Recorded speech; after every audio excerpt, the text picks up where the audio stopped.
કાળી ચૌદસનું નામ પડે એટલે સામાન્ય રીતે લોકો ઘરની બહાર નીકળવાનું પણ ટાળતા હોય છે. ખાસ કરીને સ્મશાન કે તેની આસપાસથી પસાર થવાથી લોકો દૂર રહે.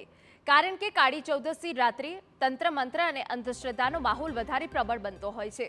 પરંતુ આજે અમે તમને એક એવા સ્મશાન વિશે જણાવીશું જ્યાં કાળી ચૌદસની રાતે બાળકો, મહિલાઓ અને વડીલો ફટાકડાની ભવ્ય આતિશબાજી અને દીવડા કરીને અંધશ્રદ્ધાના અંધકારને દૂર કરવાનો પ્રયાસ કરે છે.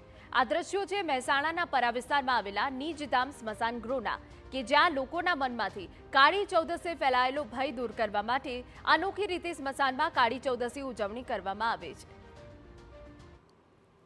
આજ કાળી ચૌદસે દર સાલ વર્ષોથી થતું હોય છે. ફટાકડા, આતશબાજી ને બધું સમર્પણ પણ ગ્રુપ કરતી હોય છે. આ વખતે સમર્પણ ગ્રુપ કરવા નથી આવી, તો આ ચારેય ગ્રુપો ભેગા થઈને આજે આયોજન કર્યું છે. કેમ આ આયોજન કરવું પડે?